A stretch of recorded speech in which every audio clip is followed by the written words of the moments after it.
اسی طرح رب ہونے کی صفت ہے، پر ظہور میں اس وقت آئے گی جب کوئی پلنے والا ہو، پالنے والا اس وقت کہلائے گا جب پلنے والا ہو۔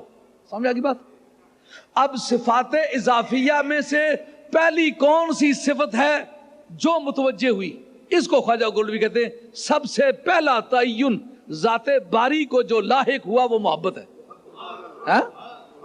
یعنی پہلے رب ہونا ظاہر ہوا کہ نہیں؟ رب ہونا نہیں ظاہر ہوا۔ پہلے خالق ہونا ظاہر ہوا کہ نہیں؟ خالقیت کی صفت پہلے ظہور میں نہیں آئی۔ غفور ہونا، رحیم ہونا، یہ صفتیں پروردگار عالم کی پہلے ظہور میں آئی ہیں۔ تو جس صفت کا ظہور ہونا اس کو صوفیہ کی بولی میں، علماء عقائد کی بولی میں کہتے ہیں تعین لاحق ہونا۔ سمجھا کی بات؟ یہ بڑا قیمتی لفظ ہے۔ یہ جس طرح ہوتی ہے نا فلولوجیکل ڈکشنریز، فلولوجیکل اصطلاحات کی لغات، تو اصطلاحات کی لغات کا یہ لفظ ہے صفت باری تعالیٰ کا متوجہ ہونا، اس کو کہتے ہیں تعین کا لاحق ہونا۔ خواجہ گولڈوی فرماتے ہیں سب سے پہلا تعین جو ذات باری کو لائق ہوا وہ محبت ہے۔ رب کی صفات میں سے ایک صفت ہے محب، چاہنے والا ہونا۔ کا چاہنے والا اس وقت ہوگا جب کوئی چہیتا ہوگا، جب چہیتا نہیں ہوگا تو چاہنے والا نہیں کہلائے گا۔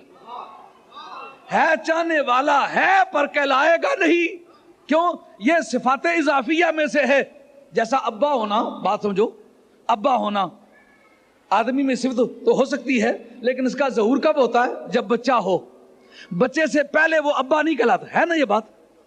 ابا ہونے کی صفت اس میں تھی، لیکن ظہور کب ہوا؟ جب بیٹا ہوا۔ محب کہتے ہیں چاہنے والے کو، پر یہ صفت محبت اپنے ظہور میں کیا مانگتی ہے؟ جب کوئی چہیتا ہو۔ اب جو صفات اضافیہ ہیں انہوں نے اپنے ظہور میں پہلی کون سی صفت ہے جو متوجہ ہوئی؟ کہا محبت۔ کہا جب محبت متوجہ ہوئی یہ سب سے پہلا کام ہے۔ زمین آسمان، لوح و قلم، بحر و بر، خشک و تر، برگ و بر، ظاہر و باطن، خلوت و جلوت، تحت الثری، اوج ثریا، کہکشاں، یہ کچھ بھی نہیں بنا تھا، نہ نبی، نہ رسول، نہ غوث، نہ قطب، نہ کلندر، نہ پیر، نہ پیغمبر، کوئی نہیں تھا۔ اس وقت کیا بات ہوئی؟ رب کہتا ہے میں اکیلا، اکیلا ہی تھا۔ سبحان، میں اکیلا تھا۔ کان اللہ ولم یکن معہ شیء، ذات باری اس حالت میں تھا کہ اور کوئی نہیں تھا۔ اس وقت فرمایا کنت کنزا مخفیا فاحببت ان اعرف فخلقت الخلق، میں ایک